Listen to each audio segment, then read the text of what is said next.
C'était un vieux dossier oublié dans un tiroir poisseux, une de ces affaires qu'on pense classées, mais qui remonte à la surface comme une vieille clope dans un caniveau. 120, rue de la Gare. Un titre anodin, une adresse qui n'existe pas et pourtant, le point de départ d'une révolution dans le polar français. Un sacré foutu virage, que Mallette a pris plein pot, au nez et à la barbe des amateurs de whisky frelaté. Une histoire qu'on croyait déjà enterrée, et qui réapparaît plus vivante que jamais, comme si la plume de Mallet y avait injecté un poison lent mais durable. Et toi, tu l'as pris en filature, ce Léo Mallet? T'as suivi sa trace comme un flic suit un parfum suspect? Comme une ombre sur les pavés, Velda.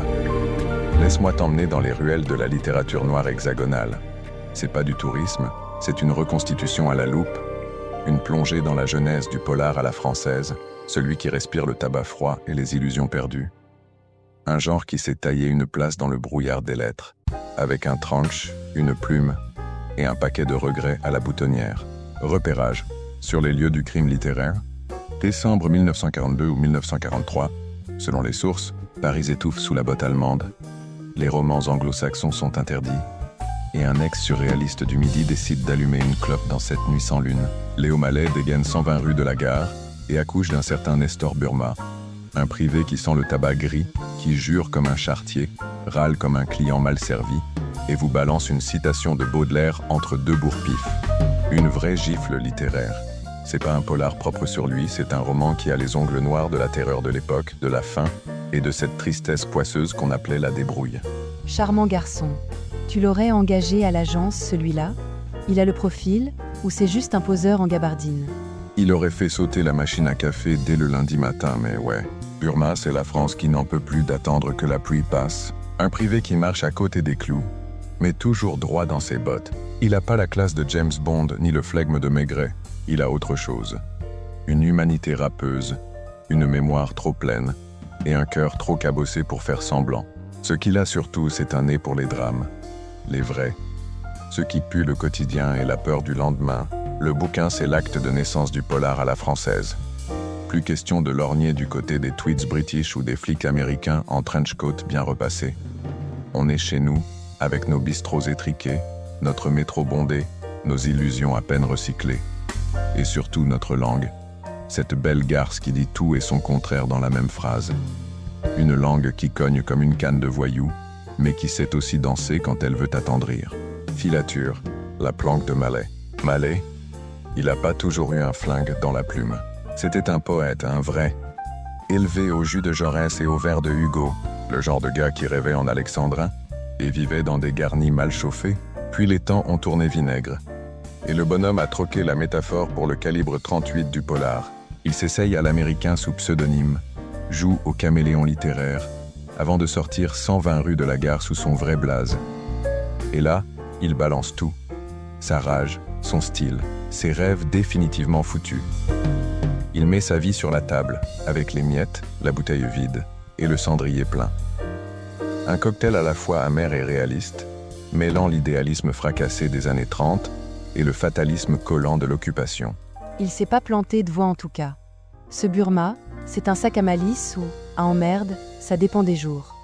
Un sac à souvenirs surtout. L'ancien prisonnier du Stalag devient l'œil de la rue. Son regard, c'est celui de Mallet. Passer à la moulinette de la désillusion, c'est pas de la prose, c'est du vécu brut de décoffrage. Pas de rhétorique, pas d'effet, juste la vie, tordue comme une canette à la sortie d'un bal populaire. Et ça vous reste au fond de la gorge comme un vin de contrebande trop vieux. Interrogatoire, l'affaire Burma. Burma, c'est pas Bogart, c'est pas non plus Arsène Lupin. C'est un type qu'on pourrait croiser chez le cordonnier ou dans la file d'attente de la Sécu. Un poil dégarni, des fringues qui tiennent debout toutes seules, mais le verbe haut et le cerveau qui turbine, comme un moteur de 2 chevaux en descente. Il n'a pas besoin d'effet de manche, juste d'une bonne paire d'yeux et d'une mémoire qui classe les visages par faille et par mensonge. Et il a le chic pour flairer les embrouilles, non? Comme les kleps qui sentent l'orage? Comme un limier de Belleville, il marche à l'intuition, à l'usure, à la logique bancale qui fait mouche. Ce mec-là, c'est Paris en trench coat. Ça pue l'arrêt de métro, les comptoirs gras, les secrets de concierge et les portes qui grincent trop tard. Il avance à l'âge, à la clope et au café noir. Et quand il ouvre la bouche, on l'écoute. Parce que dans ces silences, il y a plus de vérité que dans tout un programme électoral. Il gueule moins qu'il observe, mais quand il parle, c'est pas pour faire joli. Reconstitution. Le style en question. Là où Mallet fait fort, c'est qu'il mêle la grande littérature à l'argot du zinc. Ses phrases font le grand écart entre Breton et la rue des Martyrs. Il écrit à la première personne, comme un aveu sous lampe chauffante. Les dialogues claquent comme des gifles. Et Paris, dans ses pages, c'est pas une carte postale. C'est un terrain de jeu pour les ombres, un théâtre pour les paumés, une jungle de pavés, de bruits sourds et de regards en biais. C'est un peu toi tout ça. Un pied dans les livres, l'autre dans la flaque. T'es un mix entre un dictionnaire et une bouteille de gnôle. Et parfois, tu fais des phrases qui sentent la cave à vin et les souvenirs moisis. Ouais. Et j'ai souvent le col relevé. Parce qu'on sait jamais d'où vient le courant d'air. Et que dans ce métier, faut toujours avoir un coup d'avance, ou au moins un bon manteau. Bouclage, l'héritage noir. 120 rue de la Gare, c'est pas juste le début d'une saga. C'est la pose d'une première pierre. La première clope d'une longue nuit blanche. Sans Mallet, pas de San Antonio, pas de manchette, pas de polar à la française. Il a dessiné un terrain de jeu où le flic de papier pouvait être un type du peuple, une tronche, une voix. Un gars qui vit, qui doute, qui aime mal. Et qui surtout refuse de fermer les yeux, même quand ça fait mal. C'est un roman qui fait tache, au bon sens du terme. Une tache d'encre sur la nappe blanche de la littérature décorative. Et qui laisse une traînée de cendres derrière lui. Comme un message codé. Comme un plan griffonné à l'arrache dans un carnet mouillé. Exactement. Ce roman-là, c'est une clope allumée dans la nuit noire, un petit feu, mais qui dure. Une braise dans le brouillard. Et si vous tendiez l'oreille, vous entendriez encore ses pas sur les pavés mouillés, comme un fantôme entêté, incapable de raccrocher son manteau. Conclusion, ambiance de fermeture. Alors ouais, on referme le dossier, mais Burma, lui, continue son manège dans les rues mouillées de la capitale. Et moi, je reste là, à l'observer de loin, comme un frère d'ombre. Il marche, et dans sa poche, il y a encore un mystère pas résolu. Une adresse griffonnée, un nom oublié, une silhouette entre deux rames. Tu l'envies, Mike? Ce vieux fumeur de rêve? Je l'accompagne, discrètement, comme un fantôme sur le quai d'Austerlitz. Entre deux coups de sifflet, deux regrets.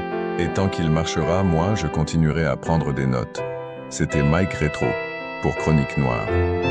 Partagez, abonnez-vous et restez à l'écoute. Et surtout, ne manquez pas le prochain épisode. Je vous promets, il y aura encore des pavés mouillés, des silences qui en disent long, et peut-être, si vous tendez bien l'oreille, une vérité qui traîne dans l'ombre. Et souvenez-vous, dans le monde de Burma, même les morts finissent par parler. Mais c'est rarement pour vous rassurer.